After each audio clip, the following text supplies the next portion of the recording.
magazine. Salt and pepper and heavy D up in the limousine. Hanging pictures on my wall.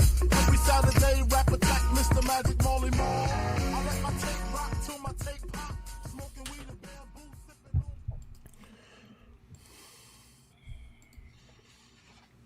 on. All right, we are live, and usually this opening segment is reserved for, one of my dives into some inane or esoteric bit to set the stage for the show. But this time I'm going to turn the spotlights to my co-hosts, and whatever therapy or brag session they might need. I want to know, how you guys feeling with the regular season over? Are you mourning the teams left behind or eagerly awaiting the sprint? Let's get into the Empire. Nelson, you're up first. What's the vibe in your Empire? Me? I wanted you to start with Chris. Chris is going to be more entertaining than me. I mean, I had a couple of bad beats, but Chris has got, he tops that. Thanks, Nelson. I appreciate it. Thanks for the reminder. If you want me to start it off, I will, Nelson. Do it. I'll take the spotlight. Set the tone, baby. Yeah, listen, man. Talk about bad beats. I lived through them the last 24 hours here. And what was mostly a great season for myself. I'll throw out my numbers after. But, I went into the bullet leading by 12 points last night. Okay, I had Jalen Hurts going. My opponent, who was down 12 points for the title, had A.J. Brown. Okay, I don't even know, other than how Jalen Hurts gets hurt early in a game, the wide receiver is going to outscore the quarterback by 12 points. Not only did he throw 4 interceptions, he pulled an all-time play of an interception and then getting the ball back and fumbling for a -4. An outright disaster. With all that being said, I sweated. I went into overtime. Jalen Hurts throws a 25-yard completion to Devonta Smith. I go up by a point. I'm like, okay, just end the game now. I took back first place. Last play of the game, Jalen Hurts, interception, -2. I lose the bullet and $5,000 by .25. So that was one bad beat. The other bad beat was I lose a primetime title on the game going to overtime. Dallas Goedert catching 2 balls, Dicker kicking a 55-yarder. I went into overtime up 9 points. I lose that one by .45. I have 2 others, but I won't keep going. It was a sad night in the Vaccaro household. It was a sad morning in the Vaccaro household. I don't know why we do this to ourselves, guys. I really don't. I say it every year. But with that said, I'm going to mourn today a little bit. I'm going to move on, wake up fresh tomorrow, and take my teams to the playoffs. I had 32 high-stakes teams this year. I sent 18 out of the 32 to the playoffs. I won the primetime overall regular season title, sent my auction teams to the playoffs, and 5 out of 10 primetimes. That really should have been 9 out of 10. But with that said, I'm going to pass it around the horn as I mourn a little more over here. All right, Nelson. Take it away, Nelson. Let's hear your bad beats. Yeah, for me, one of them was against Chad. We're in a prime time together, and I actually didn't think that I really had a shot, but it was basically one of us needed to win and get in, and the other one's left out in the cold, and I needed that game to just end and not go into overtime. And that probably would have done me a lot better. I wasn't really a fan of that game. Like, other than needing Ladd McConkey in one of the prime times for 6 points, which, by the way, he didn't get, which is like, I thought that was kind of a given. I'm like, okay, like 3 for 30, like he'll get there. And he didn't get there, so lose out on one of the prime times. Mm-hmm. But yeah, I just wanted that game to end last night. I was a fan of the shit show. Like that to me was like the chaos and everything. And I'm not a fan of like my friends going through agony like Chris did, and I'm sure some of you guys did. That is not enjoyable. But the game was in fact enjoyable for me. I don't have Jalen Hurts. I didn't have Herbert where it mattered in any big places. AJ Brown, even though I've got him on a couple of key teams, he was irrelevant in really in my matchups. So if he didn't do well, that was actually good for me. It's what we go through. This is what we deal with, especially when we're doing the volume that we do. Nelson, the lows and the painful losses, outweigh the good wins? Maybe I'm just a negative fuck. I don't know what it is. Yeah, Chris, it is, but we never fully appreciate the times when we get lucky. I was doing that after Sunday championship games in the FFPC and that thing, and the times when you made that move and it kind of worked out for you, where you were like, we never appreciate that neither. Yeah. All right. Yeah. What do you got? I'm just trying to be positive for look. Yeah. I mean, listen, I don't want to take this show. Listen, this is a quick segment about our bad beats. So our listeners have to listen to us bitch a little bit, but we're gonna move on and fucking get more positive and everything like that. But this happens every year after week 14. You hear your bad beats stories. They just seem to outweigh the good wins or the sneaky ones, at least in my world. But it is what it is, I mean, you could have had Denver -7.5 and seen how that game ended. That was kind of real sketch. I mean, that was wild. But I mean, look, Kobe Parkinson killed me in 2 big championship games. Kobe Parkinson. I didn't see that happening. Matt, we got to touch on that Denver thing too, because I didn't even, when I said I have others that I won't even touch on. Okay, that last play of the game when the Raiders kicked the field goal took the Denver defense from 14 fantasy points to 12 fantasy points on that horrific call. Never mind the spread, the Vegas debacle. Everyone's calling for investigation. I want an investigation myself. Okay, I had a me versus Chad for a final playoff spot in a prime time. I lose to Chad by 0.50. I had the Denver defense. Okay, I had a 1.5 point lead on him for a final playoff spot. I absolutely love this team all year long. It knocked me down 2 points, and he gets the third playoff spot. I get eliminated. No money, no playoff spot. Another one. Yeah, I mean, there was that. I mean, then you watch that Rams game where Michael Wilson started off hot and then really wasn't doing much. Wasn't hurting you too bad. Mm-hmm. And then that garbage time just came pouring in. He put up 20 points in the last quarter. Week, this Arizona offense puts themselves in the same exact position. That gets to throw for it seems like 3 days. He gets to play 3 games in one. Second half, just playing from behind and racks up the points. We'll get into that later because he's got the ultimate tough matchup the first week of the playoffs here. Michael Wilson, owners, they've been living on a dream here. They might be into a roadblock in week 15. I will go turn it around to some happiness. I mean, I was able to win a championship with my boy Jason Anthony, where we started Daniel Jones. So hey, sometimes good shit happens to you, but I mean, the Colts I do want to touch on, but we'll save that for observation. We will after the break. Dan, what do you got? Bad beat wise. Yeah, I mean, I was telling Chris before the show, I was Mr. +1 this year. Whatever it took to make the playoffs, I finished one out. So if it was a 3-person playoff, I finished in 4th. If it was a 4-person playoff, I finished in 5th. 6-person playoffs, I finished in 7th. It's just I got plenty of playoff teams, so I'm not complaining. I'm happy with what I got. I do agree that sometimes we get a little bit too negative, and we really do need to focus on the positives. But man, it's just crushing to end up just short in league after league after league. And the one that just killed me the most, Theo and I are in a NFFC Super. We finished 33 points out of first place. 33 points. That's a little over 2 points per week. We finished in 5th place.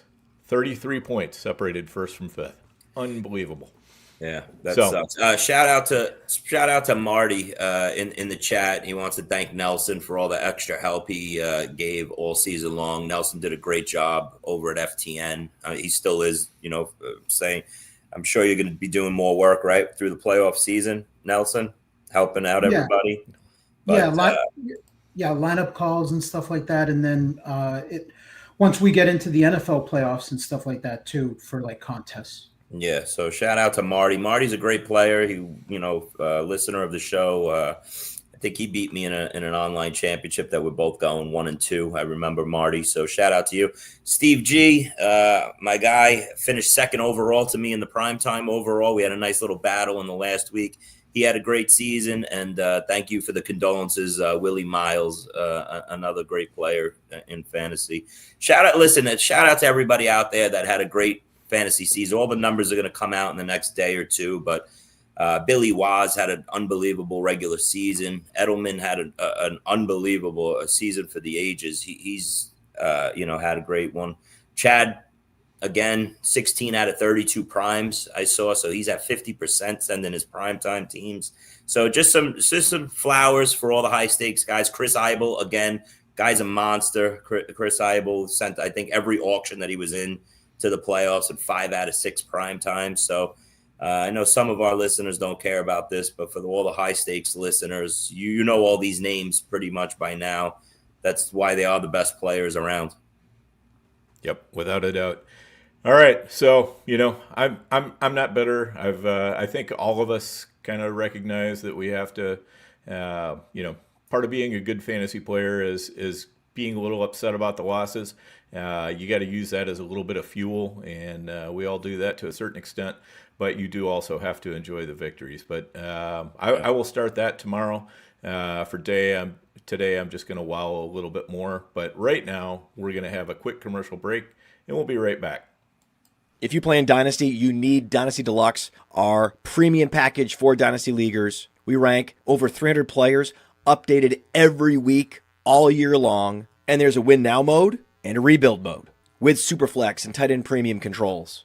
And a Dynasty League sync where you can say, sync down all of my sleeper teams, all my FFPC teams. And then you can browse around your leagues for who has needs. And then you can use our trade finder to see what kinds of trades are happening in leagues that are similar to the one I want to do. Then you can analyze trades using our trade analyzer, which balances the lifetime value, which includes picked values out to like 2028. All of that plus the rookie guide, $25 value is included. So if you're just in one Dynasty League, Dynasty Deluxe is well worth it. And use your host's promo code, and you can bump up to All In and get $25 off. Yeah, I will. I'm with you, Dan. Oh, we're back. Yeah. Okay. I will say, Chris, Steve, it was his first year in NFFC.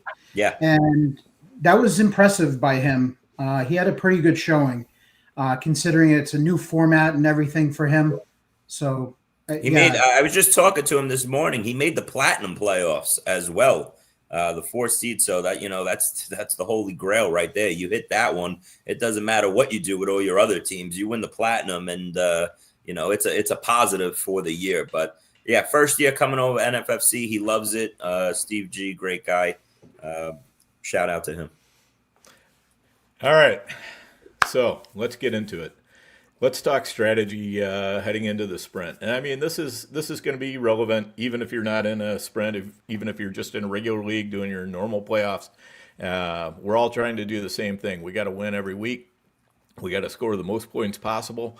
So I want to know what you guys are doing heading into the sprint. What tips do you have to maximize the chances of winning? Just anything that you might want to throw out there, and we'll let Nelson lead it off here. The first thing for me, this is going to seem kind of simple, but it's start your studs. So I'm a big believer in that. I try not to get too cute with matchups and things like that when I have stud players, because they're elite players for a reason, and they're capable of putting up big games when you least expect it. And I think the worst feeling is when you go and start an AD Mitchell and he comes up short and and you sat like a stud player that, you know, was in a kind of a tough spot or something like that. How about that AD Mitchell there, Nelson? All those fab dollars last week that went in on him. Yeah, but you got it with time. That was Tyrod Taylor getting hurt. That was a perfect game. No. I mean, yeah, I understand that, Matt. But I'm just saying, how many people died on that Mitchell sword last week? You know, last week of the regular season, we were all excited. I played him. I'm just saying, coming up short. You know, like it sucks. Everybody that had Mitchell on their roster was excited to put him in their lineup. I'm talking more about going forward. I'm sorry. Dan asked about like strategy and playoff and stuff. So like he's an example of most likely Taylor is not going to be the starting quarterback. So, you know, he's got a good matchup. Like if Taylor was still there at quarterback, I would want to be playing Mitchell. But I'm just saying, like, I'm not trying to single him out. It's just the name that comes to mind of a guy that you could potentially like talk yourself into starting over like a stud player. Well, here's something that's helpful, I think, Nelson, being that you're talking about the Jets. If Garrett Wilson is activated, say tomorrow, you know, and he's going to play week 15 and you don't have Tyrod Taylor, what is your advice? That got blown up real quick with the Taylor injury now and everything. But I did read something last night that Aaron Glenn was talking about Taylor being the quarterback, you know, come this week. I don't know if he could have maybe came back last Sunday or how bad this injury is, but it seems like Taylor still has a shot to play this upcoming Sunday. That's one half of the battle. We'll see if Wilson returns. I'm starting to actually feel a little differently that Wilson might not actually play again this season, but we'll see. Especially if Tyrod Taylor doesn't come back, I think they just tell Garrett Wilson, listen, we're just with this quarterback cook. We'll see you next year, buddy. Yeah. And to Nelson's point, I think, the way I tend to look at it is I'm not going to let a playoff matchup or, you know, who a player is playing create a tie. So like, you know, just because Mitchell has a great matchup, I'm not going to let him become my starter over, you know, a player that just has a poor matchup, but as a player I would normally start, I don't know, Rashee Rice or whatever. I mean, that's probably a little bit too easy. But point being, you know, you don't want to let those matchups create problems for you. You only use them to break ties. You know, if you got two players and you're like, I literally don't know which one I should be starting here, sure, let the matchup decide it. But other than that, you can't let who they're playing really influence you. You got to play whoever you think is your strongest play because, you know, good players go out and they beat good defenses, and it happens routinely. Although if your quarterback's playing the Texans, you fucking sit his ass. Yeah. And that goes to my point from earlier, Nelson, right? You look up and we got the Cardinals, but everybody loves Jacoby Brissett. A lot of people are taking him into the playoffs. You sit his ass down. And I agree with that. But on the flip side, what do you do as a Michael Wilson owner who Michael Wilson's the talk of fantasy? I've been telling people all week long, Michael Wilson is going to be the Brian Thomas of last year that just carries you through fantasy and is the guy, the chip, the piece that you need at the receiver position that could go off and drop a 30 3 weeks in a row here. And then you look up and he's playing the Texans week 1. If Michael Wilson goes for more than 15, 20 points, he's the greatest wide receiver ever. And he's a first-round pick next year. I think that Michael Wilson, if you're a Michael Wilson owner and you're going into the fantasy playoffs here, if you get out of this week, the first week of the playoffs, with a 12-15, okay, you're golden. Take it and run. I don't think you could bench Michael Wilson with how hot he's been, okay? Again, talk of fantasy. Get 12-15 points from him this week, and then count your blessings, go on to the next 2 weeks. I don't know if we see Harrison. I don't know but this is all, you know, with the caveat that Harrison's gone, okay? Weeks 16 and 17, Michael Wilson, I think, is that guy that you want on your roster at the wide receiver position to ship the money. Can we stay on this game 1 second, being that we're talking Cardinals and Texans? Mm-hmm. I mean, if you're looking at the past few weeks, Nico Collins has been like the wide receiver 2 for like the last month or so. Yeah. I mean, he might be that guy after JSN that you need to, take Matt, you I'm through. quietly excited. I'm taking a Nico team into the Prime playoffs, and I've been saying to myself literally for the last 2 weeks, if I get this team in the playoffs, Nico's that guy that I don't know if we're going to see a lot of Nico shares in the fantasy playoffs, but he's getting hot now. He's looking healthy. The offense is clicking a little bit with him. He just might be one of those guys as well, Matt. He's one of those guys that I'm excited about having rostered on one of the fantasy playoffs. Yeah, he's got Arizona, the Raiders, and the Chargers. Exactly. Yeah. We'll see. This quarterback's a little sus, but All right. I don't know if this is too soon to talk about because I know Chris is not going to be happy with me bringing this up. But with the whole Nelson, situation, go easy on me, please. I'm having a rough enough day. I'm trying to be gentle, but Yeah. I my focus is so much on the playoffs, right? And talking about it and potential difference makers. What are we doing with players? Listen, we're starting him, but I'm worried about Jonathan Taylor. Oh, yeah. Okay. The quarterback situation, even with Daniel Jones at quarterback, going up against Seattle, I was already looking at that matchup and saying, okay, I don't see a 30-point game out of JT in this one. But now with the quarterback situation also a question mark, I wonder all of those JT teams that are in the shootout, they basically, the way I'm reading it, so I've already played this out in my head, is that we need somehow a 15-point game out of Taylor to just survive the week and then have him be able to still, perform well.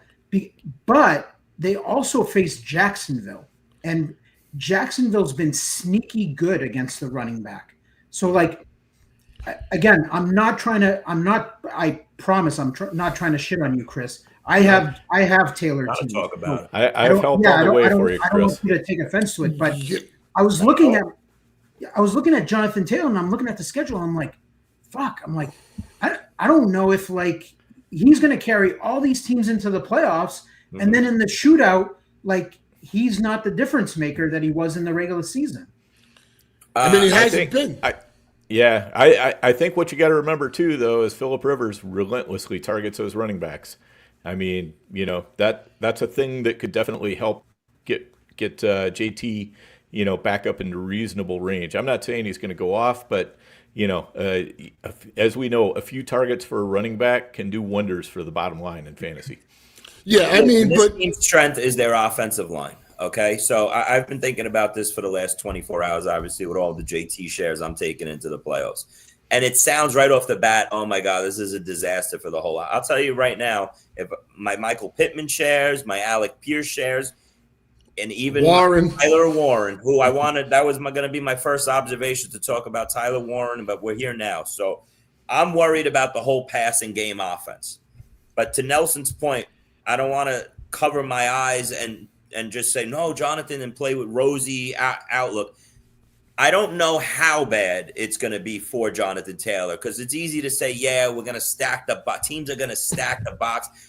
Riley Leonard here, I watched every snap he took the other day. Okay? It's not disgusting. Can I say that? Who watched Indy? I didn't watch the whole thing, but I agree with you, Chris. When I was watching that game, Chris, I was like, you know what? This kid can move in the pocket. Yes. He might be okay. You got to give him a game, but he might be okay. Just good enough to get the ball out. Tyler Warren, I don't know if even him is this big of a hit, because it's going to be all, dink and dunks around. He might catch 6-7 balls. It might be for 50 yards and stuff. But I don't know how much he hurts. I think you see a lot of Jonathan Taylor. They're going to want to play slow. They're going to want to play Jonathan Taylor 25 carries, bang, bang, bang, and then hopefully hit a big one. We see this all the time. So, yeah, as soon as you lose your top quarterback, it seems like it's, the sky is falling and everything. But And the matchup is not good, right? Seattle's D, they're going to be swarming in Seattle. Who the hell knows who's even going to be playing quarterback? Maybe this is me, looking at it with rose-colored glasses, like I said. But I still think Jonathan Taylor and that offensive line is good enough to put up some production. I'll say that. I totally agree with that. But the one thing that I've kind of noticed, and it's not JT was awesome. This whole offense, even Daniel Jones was, he was a godsend for them the first 10 games. But you look after the bye, KC, Houston, Jacksonville, it got a hell of a lot tougher. They had Tennessee a couple times, some other garbage teams, and it's gotten a lot tougher. So I still think, like you said, if anybody can do it, it's JT. They're going to pound him. You just got to break one, and you're good. So. Yeah, and more, like Dan said, more dump offs to him. A lot of more play action passes, more screens, stuff like that. So I think these last 4 weeks, they're going to say, John, Taylor, carry us, and we're going to put the ball in your hands. I would be sitting Pittman. I would be sitting Pierce. I would be sitting everyone else. Well, that goes for us, Chris. Warren, it depends on what your backup tight end situation is. I mean, I wanted to get into that later, and we will. He is someone I'm on the fence with, but let's see. Matt, you said it. The schedule got tougher. I also think teams realized Jones was banged up and Taylor was going off every single week, and they just said, "All right, we got to stop this. Let's concentrate on stopping the run game. Put the ball in Jones's hands." And at that time, Jones could have diced them up, but he got banged up and he was playing hurt, so they took a step backwards in the last month. So here's something for the playoffs that like our online championship team that did really well this year. Like we probably have to reset it now to we're going 3 running backs instead of having the 4 receivers. I already said it this morning, Matt. I don't know if you saw it, but I didn't see it, but that was my thought yesterday. It's like both Colts wide receivers are on the benches, and Woody Marks and RJ Harvey will be our RB2 and flex play. At least week 1, and I think we would all agree on that, and not have any, issues. With that. Drama like last week's Fab. Oh God! If you people only knew the drama in our group chat with the fantasy, our online championship team that won points in record, and we're going at the top 50 overall team. The drama, and I will say this. Dan wanted us to drop Dallas Goedert so bad, like he was absolute trash. And Dallas Goedert last night, 8 for 90. I'm sitting there going, yeah, we're the only fools that dropped Dallas Goedert like he was a piece of shit. But you win some and you lose some. I don't know. I got to be honest. I was ready to throw my phone against the wall. I had to silence. Oh, I was ready to throw my phone against the wall. Yeah. I was like, because for me, I'm so anal with Fab. I took the stance of early in the year. I said, we got 4 guys, okay, that are very headstrong and are very opinionated.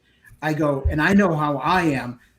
It's either, guys, you let me control Fab, or I'm taking a back seat. I'm in the back, and I'm not saying shit all year long and letting you guys do it, because I already knew, how it could turn out. I know we're kind of level-headed guys, but we're passionate also. I only said a couple of things all year, like the Alec Pierce thing I definitely wanted when you guys mentioned. Shout out to Dan. He controlled the Fab. Yes, Dan did a hell of a job. He took the wheel. We handed him the keys, and good job to you, Dan. But it other was than the Goddard drop. It was very entertaining. In fairness, I did say if we want to if we want to add Waller, we got to drop Goddard. I didn't say we had to add Waller. I just said if we want to add him, we got to drop Shannon Sharp. You mean Shannon Sharp, Waller? Yeah. Okay. So no. Well, who knows? Aaron Waller's got the Bengals next week, right? Yep. The gift our that Cowboys keeps on defense, giving. so The gift that keeps on giving. Yep. It was hilarious too. We're concerned about should we bid 190 or 170 or 140 on Garrett Wilson, and there was not even another bid. Not even nothing. Yeah. But I still think that's a shot you got to take. I think we all agree with that. Last thing on the Colts, guys. I don't want to get away from the Colts without saying this much. look for a lot of fantasy teams. There's a lot of fantasy managers that are going to be holding their breath now for the next 3 weeks, because what happens in high stakes, right? We can't go to the fab wire at all. A lot of people have Danny Dimes as their backup quarterback. Maybe even some had him as their starting quarterback on playoff rosters, that you took 2 quarterbacks in, right? I saw a lot of people have a Mahomes and Danny Dimes combination, right? Now you're just down to 1 quarterback for 3 weeks. You lose your quarterback, and now you got none. So that's another reason why I always say. Well, since you mentioned Mahomes, Chris, Mahomes' last 5 games, 13, 18, 20 and a half. He did have the 40 burger and 7.9. Piece of shit. Him and Jalen Hurts. Hey, I'm not going to lie. We took down Mahomes with our enthusiasm for him about, 5-6 weeks ago. We were convinced he was going to be the absolute juggernaut all the way through the playoffs, and not even close. No, we were, a lot of crazy shit's happened. But imagine Mahomes, no touchdowns, 3 interceptions, Jalen Hurts, 4 interceptions, and a fumble. I believe no quarterback's gotten 20 fantasy points this year versus the Texans. Yep. Yeah, they have yet to allow a top 12 option. So. Can I wait? Dan, do you have to hit a break? Because I want to bring up one more point to Nelson's point about starting. We didn't really get into the strategy of what you're doing for your playoff teams. But Nelson said, he's not looking at matchups. He's playing his studs, right? That was his strategy that he takes into the playoff rounds. Well, the one person that comes to my mind, because I own shares of him and I'm already contemplating what I'm going to do, is red hot Christian Watson of the Green Bay Packers here. How do you take a Christian Watson and put him on your bench? But here is Christian Watson, week 1 of the playoffs, going into Denver and playing Patrick Surtain. So Nelson, what do you do if you're a Christian Watson owner right now? Yeah, so that disclaimer comes with, as far as guys that are hot versus what I consider elite players. And Watson right now is hot, but he's a guy that when I look at that matchup, I can, as hot as he is, I can easily sit him, but I got to have good options too. Mm-hmm. That matters. And I'll tell you right now, the wide receiver landscape, for me personally, is in shambles. Like, it's a shit show. I have so many playoff teams with a Dunze, Abuka, Marvin Harrison, T. Higgins. T. Higgins tops them all. We're living the same nightmare, Nelson. Yeah. Hopefully T's not done for the year. Yeah. That's my hope at this point, is just, T's not done for the year, and I get him back. A week I don't know how I don't know how he's gonna play this Sunday with the concussion symptoms. I don't know how he came back in the game. I mean, I was happy because he would have catch another touchdown. Yeah. I watched that video. I must have missed the first time that he hit his head bad, and he got up and he shook his head like this, I saw the one on the sideline where he went backwards and he cracked his head, and I was like, oh, that's it, like he's done again. But it happened twice, and I mean, I don't know what this guy's issue is with just landing and cracking his head. Like, just stop jumping for balls or something at this point, because this is wild. He's taking more shots than Ali to the head lately. Starting to look like Big Mike Williams out there. That was a fantastic football game, by the way. In the snow, that was elite, no doubt about it. Definitely was. On Nelson's point, as we're talking about overall strategy. Yeah, Dan, you gotta hit a quick break there. No, we already got our break in. So we're good for another half an hour or so. Okay, we're all good. Trust me. I believe you. Good. I hate the breaks. I think the main thing is, one of the main things that you want to do, and Nelson kind of alluded to this too, but you want to skate to where the puck is going, not to where it's been. What's hot, what's not is kind of a moving target. Christian Watson is kind of what's hot right now. And if you don't have a good option, I mean, I think you got to keep riding that Christian Watson. and hope that he can just, because really all it takes is, if he gets that one pass that goes for a touchdown, a 60-yard bomb that goes for a touchdown, that's going to keep you, probably where you need to be. It's not going to be great, but it's certainly not going to be terrible. But, like other players, I think, that are kind of starting to get hot, like Fannin and Pitts at tight end. I think both those guys are really starting to heat up right now, and their quarterbacks are relying on them. And those are things you want to take into the playoffs and say, you know what, unless I got a really good option, I'm probably going to be starting Fannin until I'm proven wrong for doing it. I'm probably going to be starting Pitts until I'm proven wrong for doing it. Well, since you mentioned Harold Fanning, I think that's the new Lethal Weapon 5's coming out. Trey McBride, Harold Fanning. There you go. No doubt about it. No doubt about it. That was another observation of mine. As for playoff strategies, guys, this is something that Nelson talks about, and I bring it into my playoff strategy every year. I'm trying to tell myself a story each game with the players, you got to kind of see, all right, like the Bengals Bills game, it played out exactly the way we wanted it to for fantasy wise.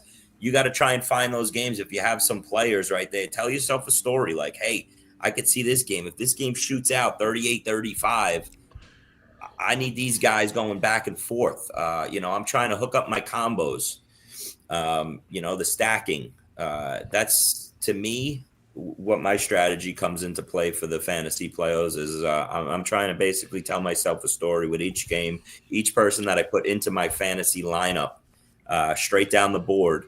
I gotta have, it play out the way it does in my head. Here's a fantasy strategy. We need Achan to get Miyagi well, and he needs to come back this week. And he's just. I hope his ribs are in half. I'd say that. See now, you see that's not good karma, Chris. No. But again, what he touched the ball 8 times. You know what? I must not have the good karma, Matt. So maybe I got to start going your route. He should have had a 50 burger in that game. That was the. Look, he got 17 and a half points in a couple of minutes there. Yeah. And so that's the thing is, like you're saying, you're going to tell yourself a story. I'm with you guys on Watson, unless you have a better option, and the way that the wide receiver is now, especially if you got to put 3 or 4 of them in, I'm having a hard time finding somebody to put in over a Watson. So I'm going to try and ride these hot guys. Hopefully, Shador can just get this offense, has a little confidence, and I can start fanning. Especially FFPC. I want to have him and Trey McBride. I have those teams. So I'm going to bank on that. I'm going to hope for that. And hopefully Cleveland's losing too, and they got to throw the ball. I don't know if there is a hotter player that you want on your fantasy roster going in. Maybe this is a little over the top dramatic, but at any position than Harold Fannin going into the fantasy playoffs here. I know there's obviously the studs around, but a guy that's just come from mediocrity to wow, if I have this guy on my roster as my fantasy tight end, these next 3 weeks, and I don't want to become repetitive, he's a type of guy that can win people a ton of money, okay? Because we're seeing this tight end position go backwards. We mentioned Tyler Warren a little bit here. You could see him going out of that. You have that elite 3 of Bowers, McBride, and Kittle. Okay, and then Warren was that 4th guy. Well, now switch them. It's Fannin now. Fannin to me is a top 4 fantasy tight end. The rest of the way, Njoku's banged up. He could barely stand up when he caught that touchdown pass. I think we've seen the last of Njoku for this season.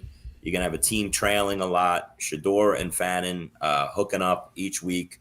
Fannin's gonna make a lot of people money these next 3 weeks, in my opinion. What's crazy is I know he went to a smaller school, but he was he accounted for 50% of their offense, just insane numbers and stuff. And he's hopefully, Chris, I hope you're right as far as the fantasy playoffs go. Yes. All right, so let me throw this one at you guys. What are you doing with Justin Jefferson, for example? Assuming that anybody was even able to bring Justin Jefferson into the shootout, which might be Might be pretty Man, rare, but it's a simple answer for me. I'd love to have Justin Jefferson on my team right now. Absolutely. Everybody would think of it the opposite way. Oh, the sky's falling. If I took Justin Jefferson into the fantasy playoffs right now, I'd be like, oh my God, this is a dream. This is a dream. I'm not. You know, my third best primetime is a Jefferson team. yeah. And Nelson, answer my question. Are you thrilled by that? I'm excited. Yeah, exactly. I think Minnesota's going to give them a chance. I'm excited that McCarthy came back and the offense scored points and they looked much better than what they have been. I understand Jefferson had like one catch for a few yards, but in the shootout, when everyone's going to have, the typical, receivers that kind of, got them there, right? Puka and Amon-Ra and guys like that, and the first round running backs and stuff. Like, to me, like, that's what I want. I want that black sheep. I want that Jefferson team where Jefferson's capable of doing it. He's got the matchup, and he could propel those teams that got there somehow with him. Who's on that team, Nelson, with Jefferson at wide receiver? At wide receiver, it's McMillan, Pittman, Worthy, and Pearsall. No, just the opposite of, like I said, in my opinion, Pittman owners are in trouble. I have an auction team with Pittman. It's my only share. I'm taking into playoffs. He's on my bench. I'm not going to Pittman with this situation in Indy, like I said. So I hear you. Worthy's another guy, Nelson. Worthy's another guy. I hate him. I hate him so much. He's just been a dud every week, but he can have that week too. He can have that 7 for 140. This team doesn't even make sense. Weekend. Huh? Chris, the team doesn't even make sense. Like, Worthy and Jefferson are on this team, and I don't even know how it's like my third best prime time. And but just stay with that with the Vikings. I mean, the Vikings have at Dallas, at the Giants, and Detroit. So yeah, I mean, that's why I'm saying it's a dream if you're a Justin Jefferson owner. Yep. 37 targets. He has done very little with them. He's got 6.6 points per game over the past 5. Jalen Naylor has 6.4 points per game. That was mind-boggling. I was playing up against Justin Jefferson in a big matchup. Shout out to Frank Mamola. We were going head-to-head in the Super, and he had Justin Jefferson on his team. And all week long, I was like, I'm screwed because Jefferson's going to drop a 30. And I was like, maybe he can hold off one more week. But guess what? Now he's had like 3-4 bad weeks in a row. At some point, Jefferson is going to get targeted 15 times in one of these games in the next week or two. Probably this week, playing from behind versus Dallas in the Dome, in the stadium. And Jefferson's going to drop a number. It's just going to happen. He's not going to just fade to 2 catches a week for the rest of the season.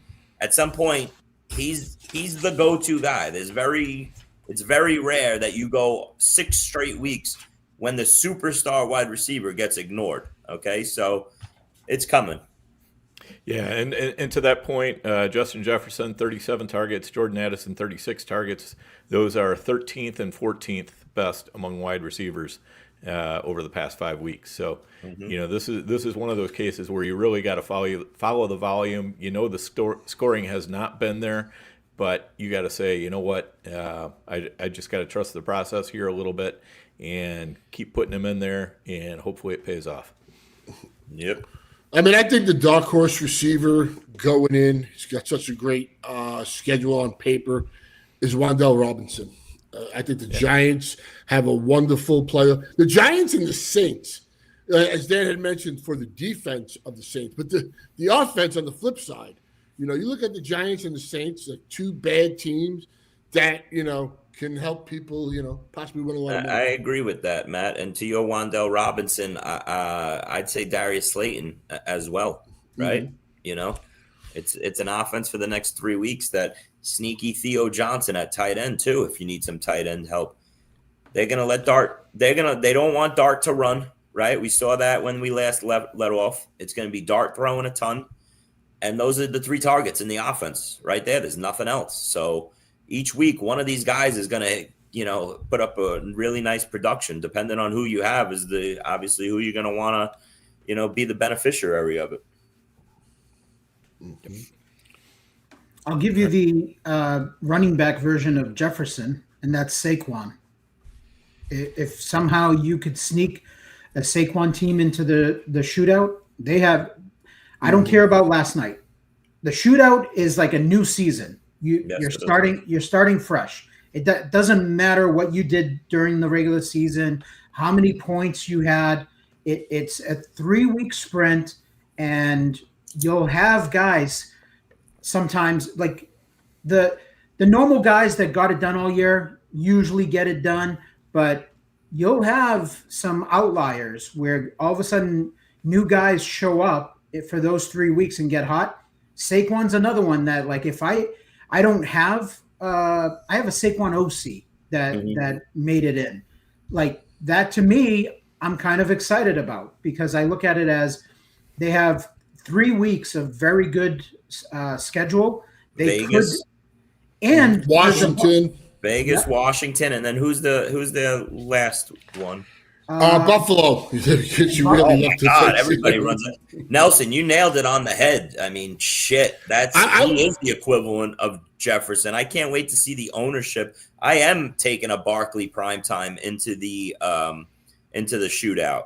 And last night was great to see. Their offensive lineman Dickerson got beat up, banged up a little bit.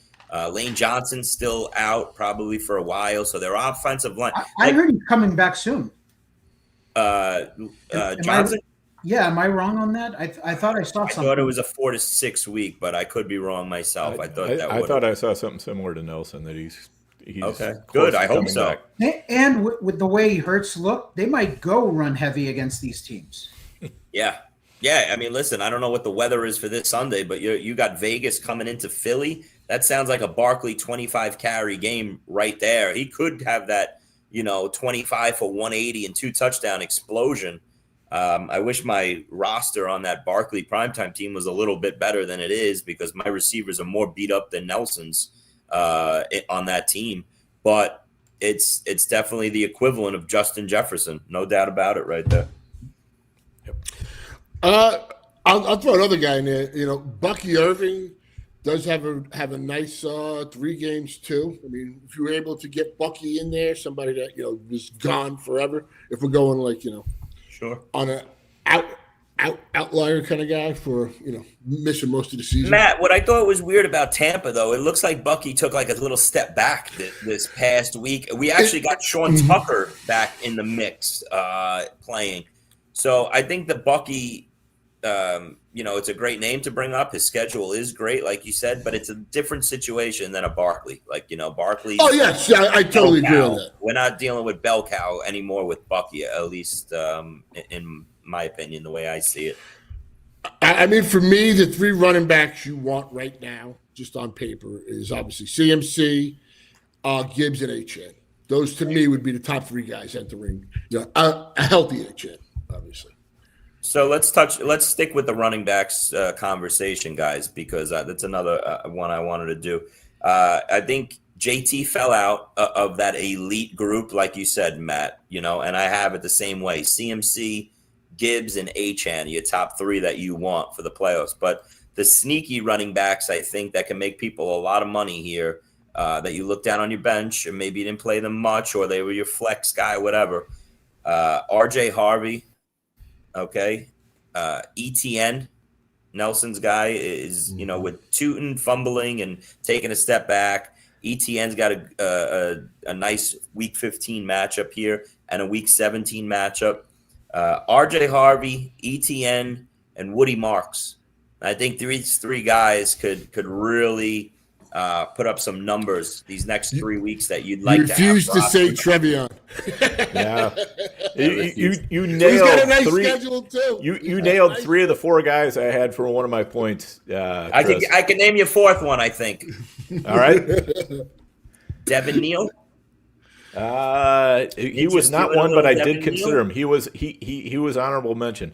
I threw in Kenny Gainwell as well, because I think he is absolutely just as involved as Warren right now. and he's getting looks around the goal line just as much as Warren is. I think the schedule might actually set up a little bit better for Gainwell than it does for Warren. I think they might be throwing to the running backs down close a little bit more than they are just trying to pound it in. Yeah, The one guy who's got a tough. You need an RB2. Gainwell's that type of guy that he can get you 20 points, and if you've got the rest of the roster put together, I like that call. And one guy I wanted to mention, then I'll let Matt talk. He was bringing up a point. Was another low-owned running back is Chase Brown, who has turned it on recently and has a very good schedule. I'm sick because that prime that I lost out on by a half of a point was a Burrow Chase Brown team, Nelson, and I was giddy to try and get that combination in for the shootout because I see it the same way. Chase Brown, I think, is a top 5 fantasy back. And just because we haven't mentioned him, I still think we have to because he does have. I mean, he got the Rams week 17, but just from the game script, I mean, Bijan, even though it's a Thursday game, Tampa Bay, we saw it week 1, and all season long, they've been like the worst team against pass catching backs. Like if they're going to use him in that, which you got to hope they are, and then he's got Arizona, so just give him just because he wasn't mentioned, Bijan is still. Matt, back to your point about Achane. Fantasy owners, I don't know what's going to happen. I'm sure we'll have news all week long and up to the weekend and everything, but he plays Monday night. It's a scary proposition for Achane owners if they take this through the weekend.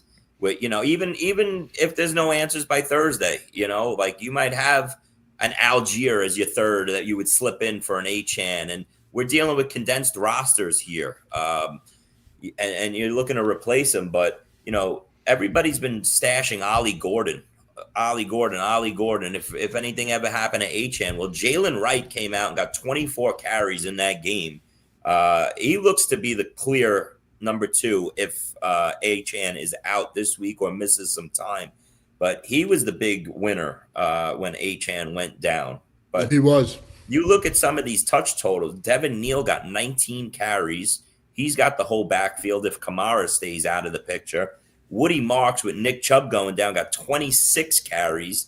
I mean, volume is king here at the running back position, and these names aren't big, but these are guys that you could slip in your flex position here and make some noise for you. Yeah, I mean, if you're an Achane owner, unless you got really good options, you got to bank that he's going to play. They were saying he could have came back in. Miami is 6-7, believe it or not. Same record as the Chiefs. So this is a huge game Monday night. And, if he doesn't play, I'm probably not advancing. I'm not doing anything serious anyway. It's funny that you guys bring up this topic with Achane. So my best OC in the NFFC is an Achane team.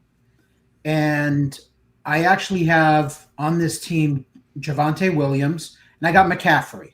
So what I'm going to do, I'm going to play McCaffrey and Javonte, okay? And then this is a team that's not in shambles, okay? It's embarrassment of riches.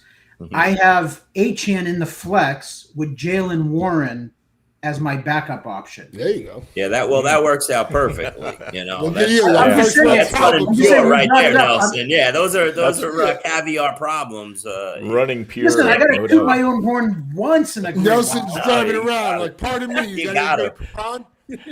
Listen, so we're talking about running backs here. I think the two of the biggest star performances, and two guys I think we need to also touch on if they're on your fantasy roster from Sunday are Tony Pollard and Blake Corum. I don't want to talk about Tony Pollard. Yeah, we're going to friggin' talk about my boy Tony Pollard. Tony P, baby. Tony P shipping the New York Super to me.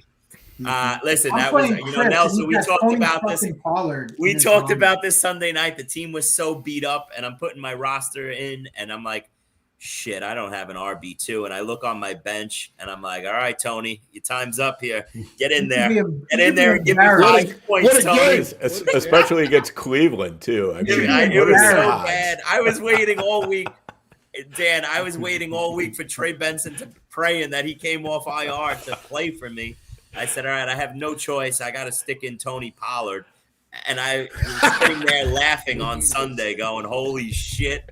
I pulled this one out of my ass. But listen, now that that's over and done with, he's showed now that, I don't know how many carries he got in that game. I have to look it up. I didn't. He got like 20 some carries, I think. All right, listen. It was crazy. So to my point is this. It's been a disaster for the Titans and Tony Pollard for like 3 months, okay? But we drafted Tony Pollard in that 6th, 7th round range, and we liked him. You look at his schedule the next 3 weeks, and you're like, all right. And he's getting the carries. For a while there, we thought Pollard Spears 50-50 split. Well, it's kind of gone back to what it was last year here with Tony Pollard being kind of like the man. And now that he showed that he can do it again and produce that game, how does the Titans go away from him? It's just somebody that maybe you benched him a while ago in October. You never went back to him. Nobody benefited other than maybe me from the Tony Pollard Week 14 game, okay? But is he actually back in play now for those teams that you got in the fantasy playoffs? I don't know how, but like 75% of these fantasy playoff teams I'm taking in have Tony Pollard on it, okay? Tony Pollard is on my number 1 overall primetime team, okay? And I haven't played him in a long time. But I think he's back in play as maybe a flex player, okay? He's got the San Francisco soft defense this week. I'm just saying, that's my thoughts on Tony Pollard. This is starting to sound a lot like Matt talking himself into Bashal Tootin. Maybe. Tony Pollard he hasn't scored double-digit fantasy points like all year. Okay. So is it a one-off? Is that what we all think? That's what I think. But I think that. I think they're you still need to. playing him. They're still playing him in Week 14. That's what I'm saying. I think you need to thank your lucky stars for last week. Uh-huh. And I think you're and move on. I think so. Yeah. Tony Pollard or Christian Watson in the flex Week 15. Nelson. Stop. Yeah, I'm going Christian Watson. Stop okay. it. Watson. Okay, Sir Tan's going to give him 1 for 14. Now, if you're talking about Tony Pollard or Darnell Mooney, now we got a conversation going. Darnell Mooney. All right, listen, we talked about Tony Pollard. What are you guys doing with Blake Corum? Is he now in your starting lineup for the fantasy playoffs? We have the best fantasy offense, or one of the top fantasy offenses. He's playing a ton. Listen, he looked great on Sunday. I know it's against Arizona, whatever, but 15 point, he's got, I think 13 carries. It's I think you got to look at Corum as kind of like we look at Gainwell just now. I know he's not a pass catching guy, but I'm just saying one of those guys that he was probably your RB3 or 4. He was on your bench. Maybe you slip him in as a flex player here. Yeah. It all depends on options. That's the type of guy. So like Corum, 10 times over. Those are the kind of like the hot guys, right? And you've seen it now, right? With them, that's the type of guy that if I need like an RB2, he fits in perfectly for those type of teams. Yep. Frank Mamola texted me right now. I hate effing Tony Pollard. I know you do, Frankie. I know you do, Bo. See, Chris, you turned that frown upside down from earlier in the show. Yeah, because he knows he got away with it. There you go, Matt. Listen, it wasn't all doom and gloom, man. I know. I'm just telling you, I take the losses a lot worse than I take. Everybody does. Everybody does. It's like whatever your bets, your fantasy, whatever. Look at the smirk on his face. He knows he got away with it, right? And now the fucking guy wants to talk about how you start Pollard in the fantasy playoffs. But Nelson, it's to your point as well, to all of our point. You get a Justin Jefferson team in. You get a who was the other guy we just talked about? A Barkley team in. Now, I'm not saying Tony Pollard is that guy, but you know what? In September, we were talking up Tony Pollard as a solid RB2. People were drafting him on wide receiver. He does have a nice schedule. RB1. I'm just saying, nobody's going to have Tony Pollard on their fantasy rosters in the shootout. Maybe he puts in another week or two of 20-point games. You know, he's got the volume. We're looking for volume here. I think you got to mention him with the Woody Marks, with the the ETNs, that I just mentioned. Maybe he's back in play, or maybe you're right. Maybe it was just a one-off week, but he just carved up the number one running defense in the Cleveland Browns on the road. Someone's got to look up these stats. The dude literally hit the trifecta. Okay, it was like the longest run of his career. Sure. Okay, touchdown run. I don't know if you guys knew that, but I'm pretty sure that was the case. It was like the biggest fantasy day that he's had. I don't know in how long. Okay, and it was the biggest fantasy day like this year. Like he's done nothing. He's been unstartable. And now we're going to talk about him. He had a record going back to 2010. Like the first 12 weeks of having as many carries as he had and not being like a number one, a top 12 back. I forget what it was, but for the first 12 weeks. So, but I mean, I don't know. He does. It's if somebody's hurt, like an Achan's not going to play, and you got to put him in, then that's something I would consider. But Chris was talking about starting him over Watson. That's what I'm saying. No, I think that's a legit question. I'm that scared. I am that petrified of Patrick Surtain being on Christian Watson all day long in that matchup. I don't fuck with two guys. I don't fuck with Christian. I don't fuck with Surtain, and I don't mess with Christian Gonzalez. I don't mess with those matchups, and those are the two that scare me away. And I don't think Christian Watson is an elite receiver that I would just say, okay, set it and forget it. Go out there and do what you got to do against Surtain. I mean, you got to hope they're going to move him around and stuff in the thing. And check. Right. Look at Jerry Jeudy last year on Monday Night Football. Guy had 40-something points. Yeah. No, absolutely. Here's the thing. I agree with you that I don't label Watson as an elite receiver. But hold on, Nelson. Hasn't he been playing like the best football he pretty much ever played since he came back? That's my butt. It is. I'm not going to rank him up there with CeeDee Lamb and Amon-Ra and those guys. But the way he's been playing and his big playability, okay, he's the kind of guy that I don't care about the matchup. I'm going to play him. I'm not going to get cute and play some scrub with a good matchup over him because it only takes one play for him to hit a 60-yard touchdown and he's got his game. Okay. Listen, it's a fair debate, and I see it. I can see it your way, Nelson, and I can see it my way. I'm not excited to, I don't see the upside of listen, and I was telling a friend yesterday, the biggest surprise for me was adding Christian Watson on a lot of these teams, and I've been rolling him out there, and Christian Watson looks phenomenal. There's just certain people that pop off the screen. He looks faster than ever. His hands, he's catching everything. He looks like the clear number one, but we also got a factor in this Green Bay passing game. It was the first game back with Jaden Reed eating into the target share a little bit. Wicks and Bo Melton got out there for only 6 snaps each. They were a little banged up. Who was the other guy? Dobbs didn't catch a pass. Dobbs did nothing. But I'm saying there's a lot of guys now. Oh, Golden. I'm sorry. Matthew Golden got out there for 5 snaps. Watson has now in another week. I could see this being more of a dink and dunk with Golden and Wick. Yeah. See, Chris, I think it changed the offense. When what's his name went down, the tight end got injured. If this offense has changed with Watson coming in, and now you're getting Reed back, I think they're going to throw more, and they're throwing down the field. And you got to be excited. Do I want to start Watson versus Surtain? No, I don't think I got a better option though to say I can sit this guy. And but I think that offense has changed.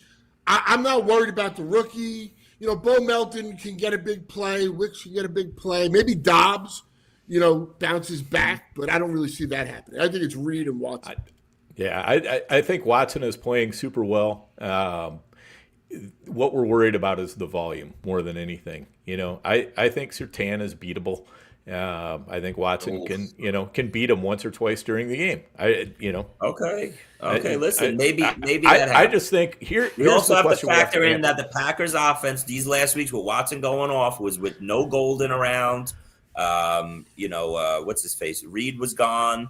And obviously, Tucker Kraft hasn't been around for a month and a half now. So the offense condensed. They needed Watson to step up. He got more looks. He got more targets, more snaps. Now, with everybody back in the fold and a tough matchup, I could just see this being a Christian Watson bomb week. That's what I'm worried about. End of story. Billy, I will not back down. You don't have to worry about me, brother. I will never back down. Here's the question you need to ask yourself, Chris. Never. What? Is Billy telling you this because he really believes it, or is he telling you this because he wants you to play Pollard so you knock yourself out of the shootout? I'm going with answer number 2. Chris, I think you should sit Taylor this week. It's a tough matchup against the Seahawks. Mm-hmm. I'll sit CMC as well. Yeah, I'm going to sit CMC. No. CMC, that's getting crazy. Yeah.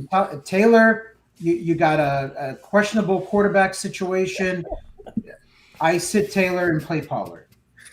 I could see it. Yeah, we'll see. This is the way it's done. All right, we're going to do another quick ad. We'll be right back. And we're back. I waited, Dan. You did. I appreciate that. All right. Now, Billy said he's playing him. There you go. That's the take it from a Hall of Famer. Billy's playing Pollard as well. I want to know who Billy has for his options. Before we move on from the running back discussion, can we talk about last night's and what the future holds for this Chargers backfield, guys? Sure. Yeah. What do you guys see? I love the way Hampton looked, but I was a little scared that down the stretch it was all Vidal. Now, I'm just hoping, because I'm going right back to Hampton on my Hampton teams that I'm taking to the playoffs. I'm hoping that he got his feet wet this week 1, and now starting in week 15, it starts to become Hampton more, Vidal less. I could be totally wrong about that, though, because Vidal. I think that's the case. Vidal wasn't catching any passes. I think you're right, Chris. But I would also start Vidal over Tony Pollard. Well, I don't have that option, Dan. But if you had Vidal and you had Hampton on the same team, who are you guys starting? I'm starting Hampton. I'm starting Hampton, but the thing is this. I expect Hampton to get more of a workload next week, but Vidal's not going away. Like, Vidal looks good to me. Mm-hmm. So I would think that they're still going to involve him because he gives them kind of a little bit more of a change of pace type of guy in the backfield. Nelson, wouldn't you say it's kind of similar to what the Bengals are doing right now with, P. Ryan's getting in there, but I'm still starting Chase Brown, and I'm excited to start Chase Brown. So. Yeah, absolutely. And Vidal, they trust him in pass protection more. Hampton's ran over. He got ran over last. Yeah, but I mean, I think we saw what Hampton could do earlier. Yeah.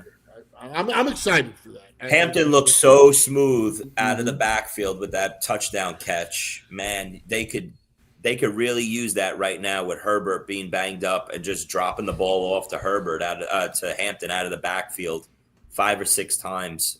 Each week going forward here. The offense as a whole has taken a step back. Everybody, Gadsden's, missing. Quentin Johnston last night went missing. Ladd went. Everybody. I mean, but a hell of a performance by Herbie running that ball. He just took it upon himself. Yeah, like I said, he's the most underrated rushing quarterback there is. But each week it's like 50, 60 rushing yards. He's really he's fast and he takes off. He knows when to take off and get those rushing yards. He's just such an underrated quarterback, Justin Herbert.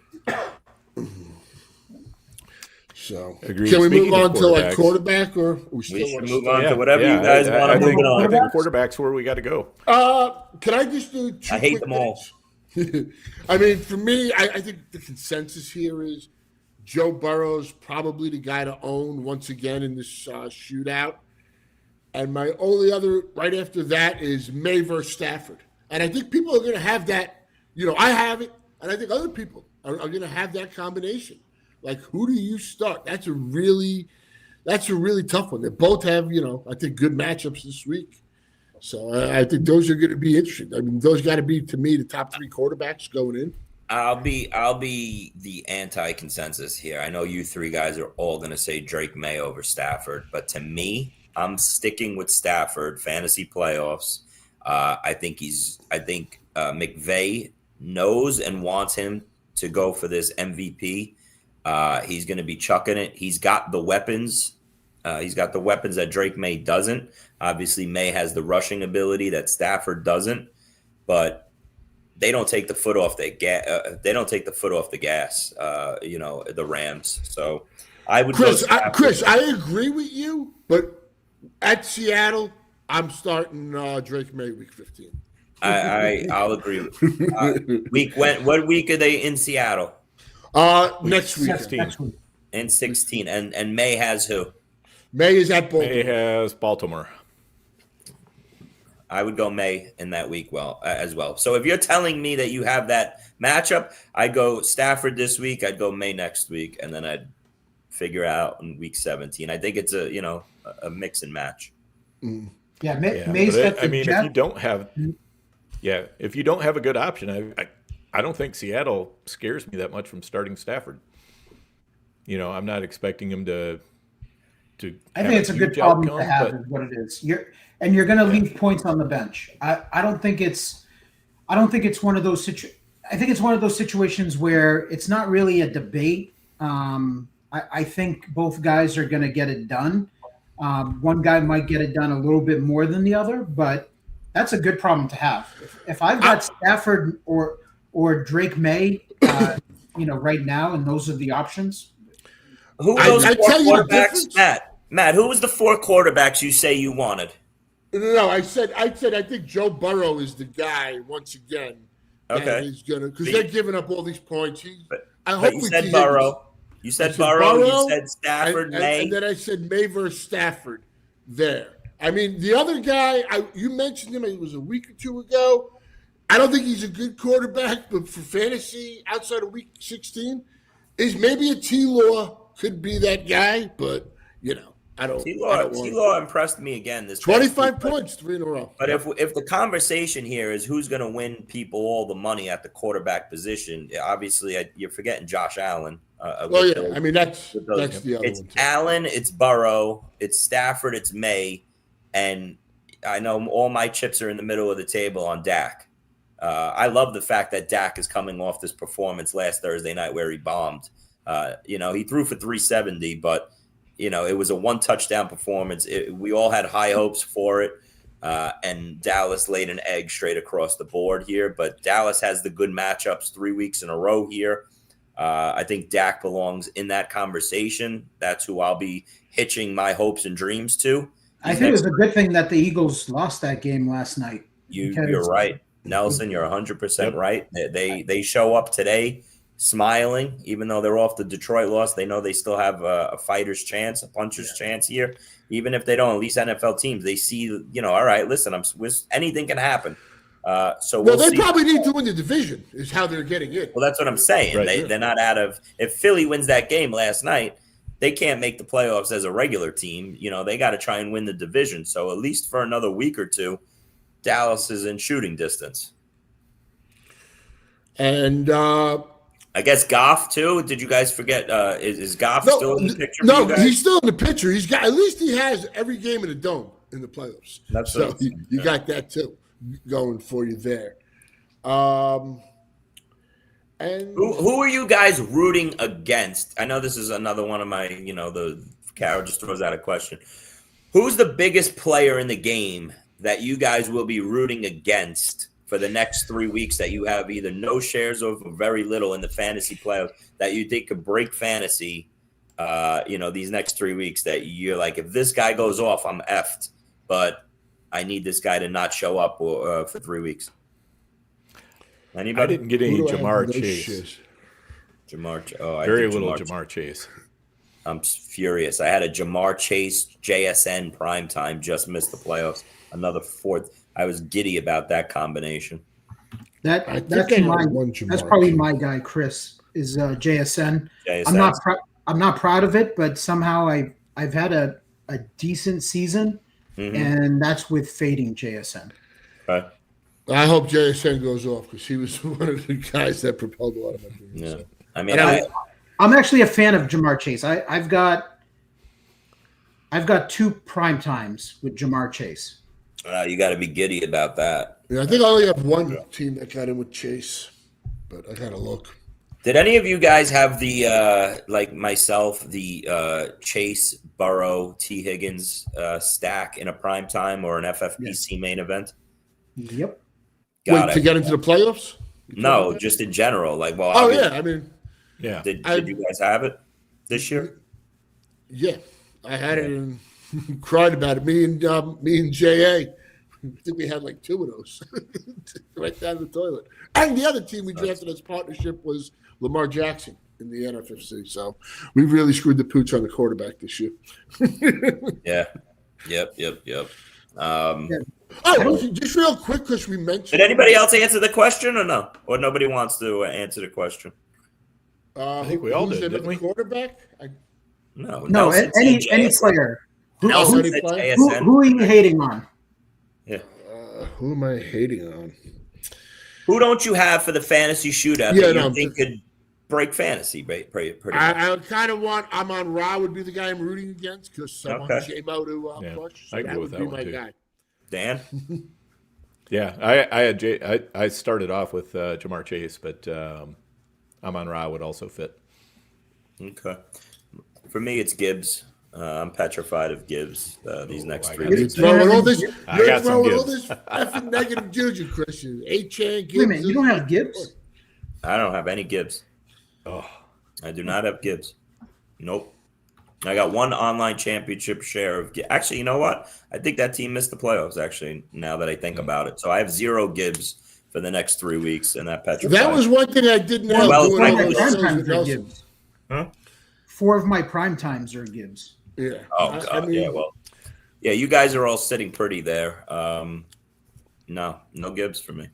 Nelson, we did all those shows with you in the summer, and that was the one thing I did say that I got right. Gibbs should have been the 1-1. I mean, obviously CMC would be the other, but I mean, outside of JSN, as far as the running backs go, like if you had to take a running back next year, I don't know how it's not Jahmyr Gibbs, especially since Dan has been calling the plays.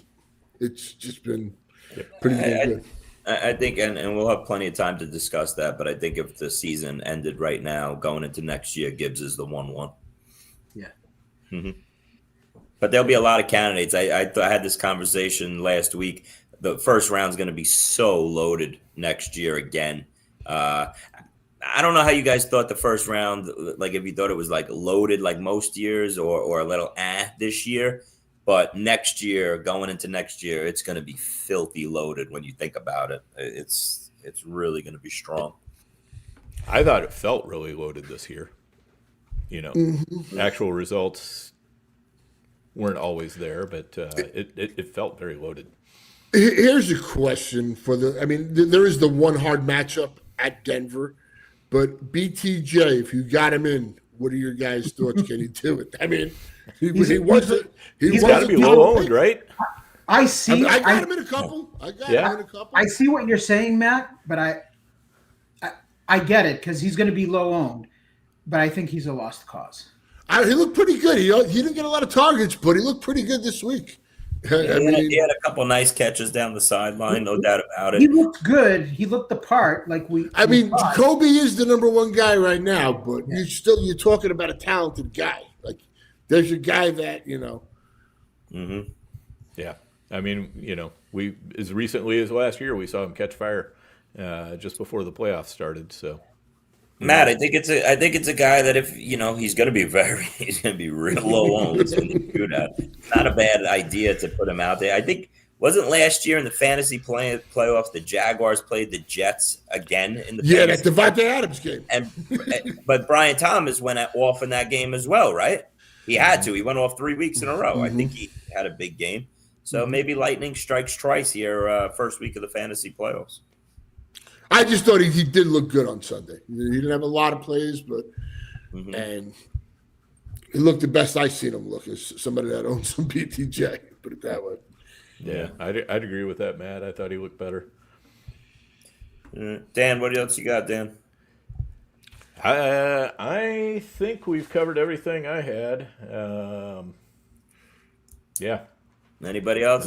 Anybody else got something? I'll just throw out a couple of tight ends. Oh, that's where I was going to hit. Go ahead, Okay. Matt. Yeah. I mean, just like more on like the not the brand names, but the Jawan Johnsons down the stretch, Hunter Henry, Brenton Strange. I mean, those are three guys that could possibly help you. Brenton Strange, listen, I talked about it earlier with Harold Fannin, I think being a top 4 elite option for these fantasy playoffs and being a little worried about Tyler Warren here in this. I don't know what you guys are doing with your Tyler Warren shares. If you have better options on certain teams, I have all my Tyler Warren playoff teams have either Kincaid or Pitts or Loveland backing him up. I have options. I don't know if I'm going to go to them yet. That'll TBD. But some of those names are 3 tight ends that I think I'd be a little excited about as well now. I don't think we're going to see Drake London Thursday night. I don't know if we're going to see Drake London again.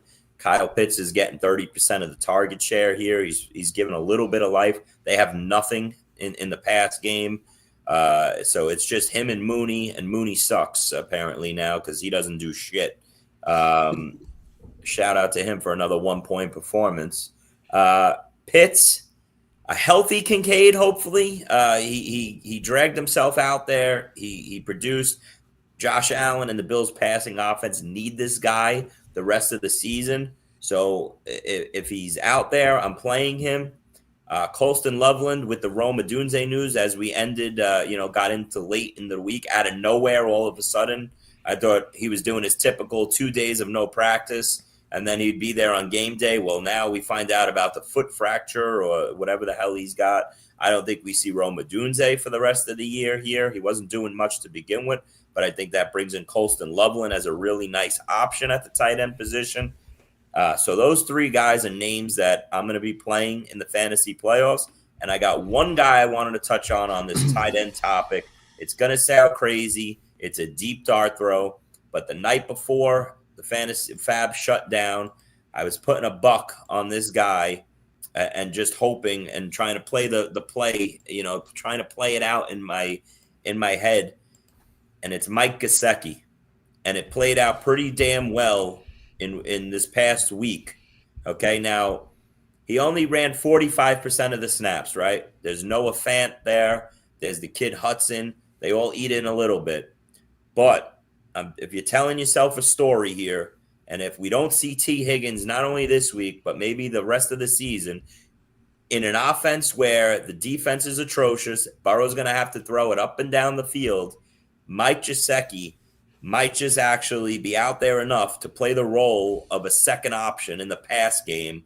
And for $1, I added him on a lot of my playoff teams, and I might actually start playing him in week 15 and hope he's the low-owned tight end that comes out of nowhere, hits the board as a top 6 tight end each week here. I don't know what your thoughts are on that, guys, but that's my under-the-radar play in the fantasy playoffs at tight end. If T. Higgins is out, I totally agree with you. I think that's a good call. Yeah, I like that one. Yep, I think T definitely has to be out for that one to really hit home. But there's a good chance of that. All right, well, let's play this out. Let me throw this at you guys. T. Higgins doesn't play this Sunday. You're a tight, and I have this on 2 teams. So I have Tyler Warren, and I backed him up with Gesicki. Who are you going with? Where's the upside? Probably Gesicki. Yeah, I am petrified to start any receiving options on the Colts right now. Nelson, how would you see that? I'm playing Gesicki. Warren hasn't really been good for a while now. True. He's just been blah. So I don't think if we were talking 6 weeks ago, I'd think you're fucking crazy. But Of course, but I think now, I'm crazy now, Nelson. yeah, But it's- I mean, it's a new game. It's a 3-week sprint, and you know, I don't think that's a situation where you look at it and say Tyler Warren's a stud. You just play him. You can't get cute. I don't. To me, like McBride is a stud. You just play him. Don't get cute. George Kittle is a stud. Brock Bowers, don't get cute. You play him. Yeah. Other than that, that's it at tight end. Like I can play whoever over anybody. Yeah. Isn't it kind of funny, though, how like early in the year everybody was taking victory laps about Warren over Colston Loveland, and now Loveland's not producing them, right? Yeah. Yeah, it is true. I mean, right now, not by a lot. I mean, if anybody's taking victory laps on Loveland, no, but it was like people were like, right. Yeah, I'm saying, yeah, there definitely was. There was the Warren victory laps over Loveland. I think at this point, the Loveland people should be just kind of quietly smirking. There's not a victory lap there yet. Oh, I mean, I'd rather have Loveland. They're just at the point where it's like, yeah, it's it fell apart. I'm getting Warren, a little bit better than the Warren people. Yeah. Like, here's one that I'm probably not. I'm not. This is not earth shattering, but if CD's out, Jake Ferguson is a lock. Like, oh yeah. Like you're already playing him, even with CD in the lineup. I'm just saying. Don't you put that on me, Ricky Bobby. You gotta get out there. You had an extra 3 days. Yeah. Vaccaro wants everybody else hurt, but you mentioned one of his guys. This is all. This is a me business, Matt. Yeah, Minnesota can definitely be beat by the tight end. There's no doubt about that. I mean, Ferguson just was so good when CD missed time earlier this year. Yeah. And then obviously I mentioned him, but like a guy that I'm scared of, I have him on a couple of teams in the playoffs. But in comparison to all my teams, George Kittle, like he's shown it in the past that he can put up monster games and be a difference maker. So he's the guy that comes to mind. Does anybody have the 49ers schedule up real quick? Because I'm still sticking with my take. Yeah, the Tennessee 49ers offense could feed families the next 3 weeks. Obviously, they have the Titans at home, and they can do what they want with them. Just real quick, give me Purdy versus Hurts. Purdy versus the Titans. Hurts versus the Raiders. Who would you start? Like this week, you're saying, yeah, I'm going Purdy. Nelson? I wouldn't fault you for going Purdy, but I will say I probably go Hurts. Okay. Yeah. That's Dan, what's the schedule look like after the Titans? I think you were pulling it up. Yeah, they've got they're at Indianapolis and then home against Chicago.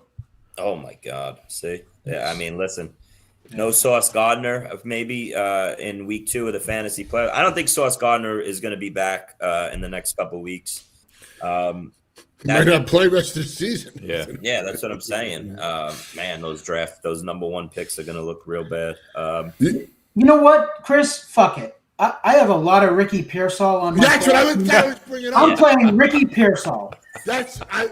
Nelson, thank you, because I really need that guy to get resurrected from the dead. Because I have like 4 good teams with him. I'm looking at all these teams in shambles, and Parker Washington's out. Ricky Pearsall. That's Did what that hurt you Sunday hearing that Parker Washington inactive after he got on the practice field on Friday, and I said, Nelson saved, and then he sat. Yeah. Ricky Pearsall coming back to life would be very. Listen, I think the Niners. But then if wind you've up got that Purdy and 40. Hurts, week 16, Purdy and Hurts, you got Purdy against Indianapolis, and then you've got Hurts at Washington. Listen, Hurts has a good schedule. The fantasy players, he just absolutely sucks. That's the problem. What did somebody say? He's the quarterback on the Jets. What's his name? Tyrod? No, the other guy. Justin Fields. He's Justin Fields with Ferraris. I thought that was a great tweet. Pretty good, yeah. Oh, that is. That's not bad right there. Oh, man. What else do we want to touch on, guys? I'm trying to go through all my stuff. That was something with Amon Ra showing up last Thursday night, wasn't it? It was. That was pretty crazy. Who else? I think again, I mentioned this last week, but we're right back on these the Mike Evans, Marvin Harrison, Drake London, Garrett Wilson watch. Now you got to add T. Higgins and Dunze into the mix. This is 6 major names, 6 major wide receivers that are going to swing fantasy teams' rosters. You know, these are heavily owned guys, and well, at least maybe besides the Garrett Wilson and Mike Evans, but fantasy rosters are going to look one way or another without these guys going forward. Yeah, I think Evans is probably the one that you count on the most. Go figure. Go figure. Yeah, I think he's back this Thursday. Yeah, London? I do too. Yeah, And I think that might for Tampa. And I think that might be really good for Egbuka, who some teams may have dragged into the playoffs with him. Oh yeah, that was so ugly that he. I mean, look, Baker's been horrific. He's not healthy, Baker, and it's crazy. The guy's had like a 30% target share, and right. I know that offense hasn't been clicking, but I know we talked about Bucky, but Baker, Evans, Egbuka, Godwin's playing better. Yep. Bucky trended up. You look at their schedule in the shootout. That's another offense that could make some noise. Yep, I agree with that. I mean, outside of just to change it real quick, outside of the Seattle defense, I mean, pretty much, would you say Houston and like Jacksonville are probably 2 of the top ones you want? Rest of the Houston's way? the first. Houston's the first, but Seattle's defense just keeps not lucking, but like kind of lucking into these dream situations. Yeah, you remember they slaughtered Minnesota when Brosmer had to come in the center. Now they're getting Indy to come to Seattle again, and I don't know who the hell is going to be playing quarterback, but regardless, like this Seattle defense, if you have them, man, they were the defense you wanted and needed all year long to add crazy fantasy points. So yeah, Seattle, Houston, Denver. Other than that, it's a matchups game. I'm a fan of Jacksonville, Chris. Yeah, I got Jacksonville and Houston on a lot of teams. I've got Jaguars on a lot of teams, and they're like an opportunistic defense. Like they make plays on defense. So like for fantasy, when you look at them, they're getting it done. They're a top 5 defense, and I like their matchups too. I'm with you, Nelson. Yeah, now that we can all talk openly about Fab because it's over and pickups and everything like that. Yeah, when we do the show, we don't kind of want to But another thing I did, I had like $1 left in like most of my high stakes leagues going into this past Saturday night. I dropped it all away, and that last dollar went on the Bears defense, and it was just with my eyes set on week 15 and having a matchup to go. And I'm taking the Bears defense and I'm starting them in a bunch of places versus the Browns and hoping that offensive line and Shador, a lot of turnovers. The Bears defense is getting a lot healthier. Maybe there's some bad weather. I just thought it was a decent matchups to slip in there. Supposed to be really cold from what I've heard. Early indications. To me, Chris, it was Bears and Bills. If you wanted to like combo those guys and pick on the Browns. So that's like I already had my defenses figured out, but on a couple of like stray teams, that was the combo that I was going with. So you got Bears week 15 against the Browns, Bills against the Browns in week 16. Yeah, good move. Yeah. Yep. Okay. All right. I think we hit it all. Anything else, guys? We touched on everybody. You guys want to touch on kickers too, or what? I wanted to suggest streaming the Raiders this week defense.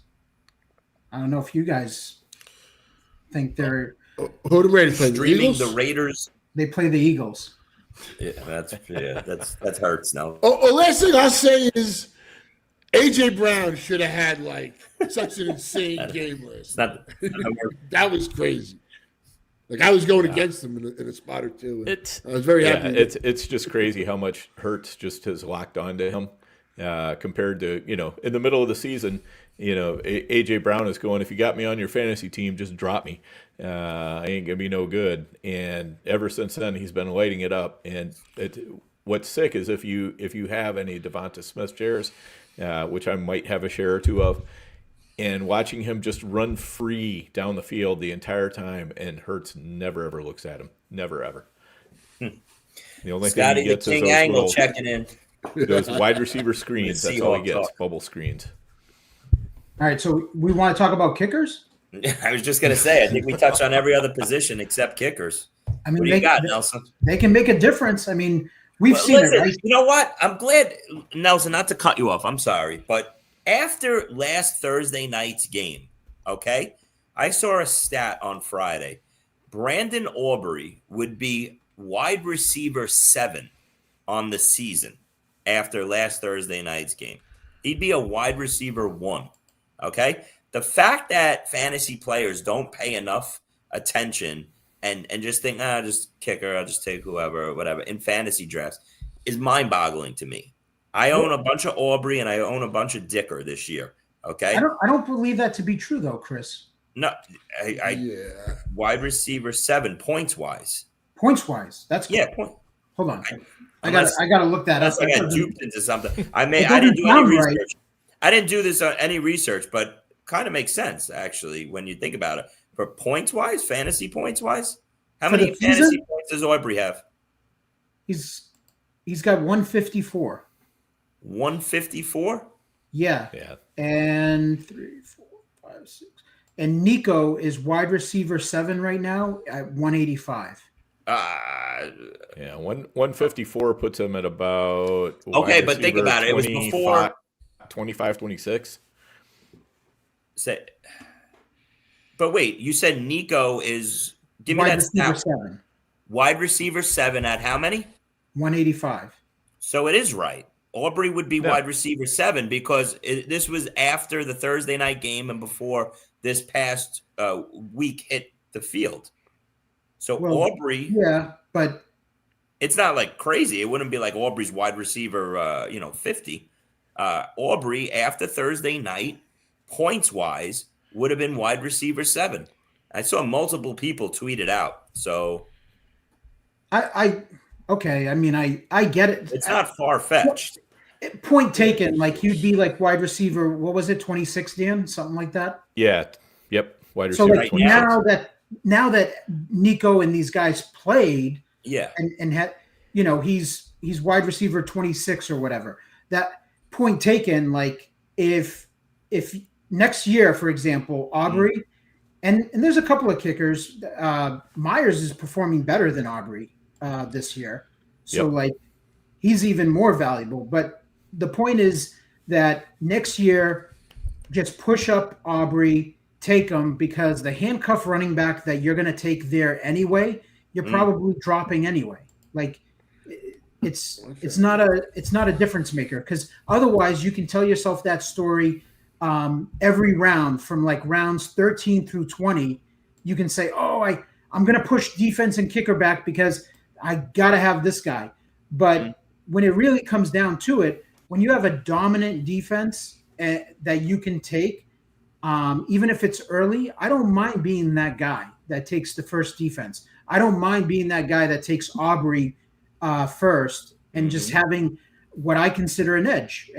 I get it. You have an edge. I never have. I'm always that guy that tries to get the top kick or the top defense. I don't care. I think it's just think it's an issue when people are at the fantasy draft table live. They don't want to be the oh shit, he took 11th round Aubrey. Oh, he could have had this wide receiver run.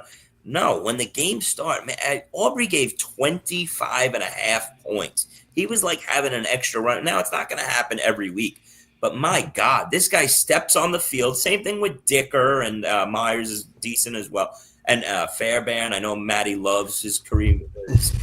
Fairbairn. That's the Hawaiian Aubrey. Well, he is good though. Okay, but I'm just saying nowadays these guys, as soon as you cross midfield, these guys are friggin' on point. Aubrey steps on the field at the 50, and you're like, I got 5.5 points coming, 6 points coming. There's no kicker in fantasy where, like I said, Myers has been very good, Dicker's been very good, Fairbairn's been very good, but he's just the ultimate weapon because none of those kickers have that type of potential because no other team is going to allow their kicker to kick a 60-yarder. Sure. Like, That's the thing. True. Aubrey kicks touchdowns. That's what he does. Yeah. The way you got to measure it is Aubrey has how many points? What is kicker 2 and 3 on the season have? What's the difference there? by the way, Aubrey's not Myers even number for one. Seattle has 169. Well, then that's how I would look. That's the counter. Yeah, listen, that's the counterpart is like if you was, but like who went into fantasy drafts going, you know who I'm going to get as my kicker? He's going to be unbelievable. Seattle. Like it just worked out great. And sometimes you got to kind of read what the team is going to be like. Like you don't want an offense that's going to stall and be terrible like a Tennessee or a Cleveland they're never in field goal range and stuff. You need that offense that's going to put points on the board, but isn't like the greatest offense ever where it's just touchdown. Isn't like the Lions that are always going to go for it. Yeah. Boswell and Fairbairn were two guys I was targeting. Right. I know the Steelers are going to kick it. They love the kicker. He's good too. Boswell's and Fairbairn kicks at least like 2 field goals a game, and usually There's two schools of thoughts, right? Picking your kicker, you want a good offense that's moving the ball, always in scoring position, scoring a lot, extra points count, they add up over time. Mm-hmm. Or you want your kicker on a okay offense with a very conservative coach. And a good defense. Yeah, that exactly. That's why Boswell and Fairbairn are like perfect. Those coaches are so conservative. Yeah, that's why you don't want Bates from Detroit. That's a guy that and he scored like 18 points on Thursday night. He did. It's gonna happen. But that's gonna happen. But overall, him as my kicker would drive me crazy because Campbell, it's like 4th and 5 at the 40. You're like, beautiful. Let's kick a nice little 57-yarder. He's got the leg. We're indoors. Nope, going for it every time. And that's why Bates, even though the Lions are a good team in the dome, everything lines up perfectly for you would want the Lions kicker, right? But the fact that that's the way they play is why the Lions kicker is so low owned compared to all the other guys. Like another example, which between Boswell and Fairbairn is the Vikings kicker, just because they're like that offense that like stalls out a lot. They're not great, but he has those weeks where he kicks 4 field goals. Well, the one thing we left out this week because it was the Thursday night game, the Cowboys and the Lions. I mean, there was a lot of points scored, but just think if there wasn't all those field goals, how many we had close to a 55-48 final. It was the most disappointing 44-30 game ever. Yes. That's the way I described it. It was the most disappointing game. Obviously, if you're Nelson and you got all the Gibbs shares, or Matt, you guys it was fantastic. But other than Gibbs and Aubrey, who came out of that game a star? JMO played well. He didn't play. He wasn't a star, but he played well. 17, but you went in thinking it was 30. Wait, you didn't start Ryan Flournoy?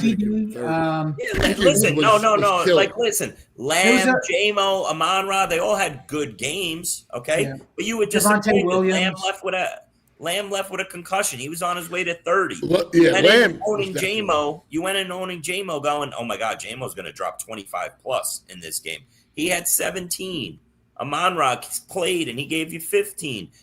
It was Aubrey and Gibbs. Both quarterbacks gave a 21 and a 24. They underachieved. It was the most disappointing 44-30 shootout in fantasy history.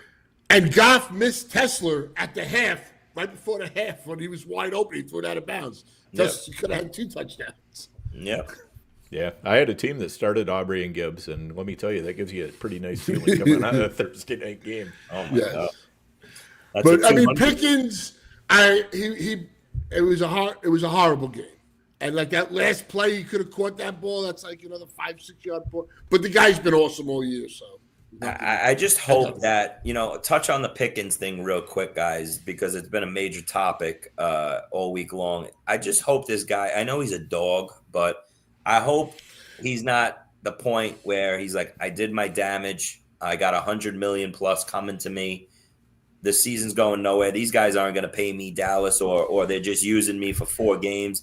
I'm not under contract. Let me just ease up. I'm not putting myself out there. I'm not going over the middle. I'm not going to extend for both. Like that bomb at the end of the game when the ball landed at his feet, like, I don't know. It was like he lost it in the lights. If he didn't lose it in the lights, then he's just a dog.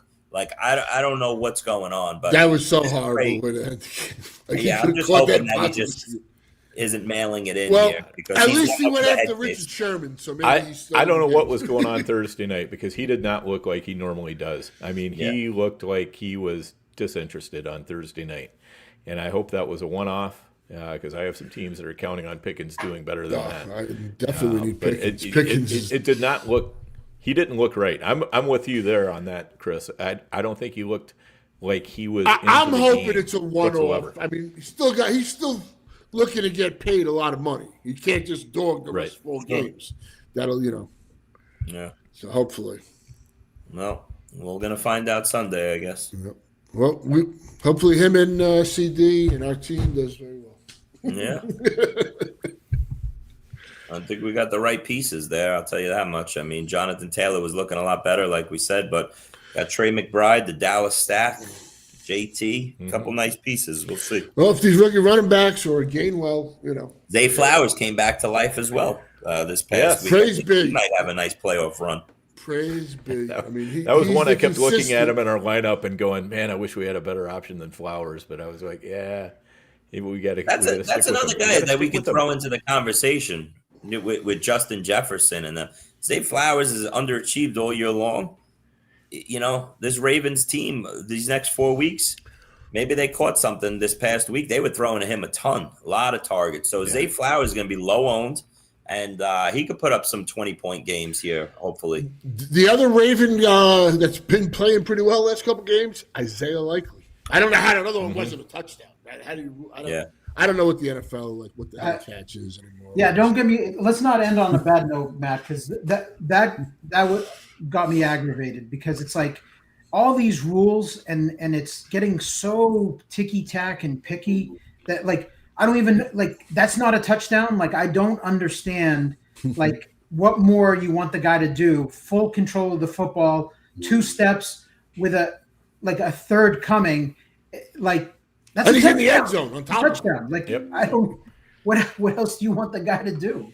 Right, and the fact that it was in the end zone, I think as Matt's saying, that's important too because it's like to me, he had control long enough for it to be a touchdown. The guy punched it out after that. So what? But I do think Isaiah is an option this week if you're hurting at tight end or you got some sketchy. Yeah, I think. Of course, because they're playing the Bengals. Yeah, that's right. And the situation is really flipped between him and Mark Andrews. Andrews hasn't done anything the past 3 weeks. He got $38 million though. Yeah, well, that was weird. Yeah, that was good. Yeah, that didn't make much sense to me either. They're trying all for the entire offseason to get rid of him, and then they go and give him a huge contract. And then he broke up the game-winning touchdown.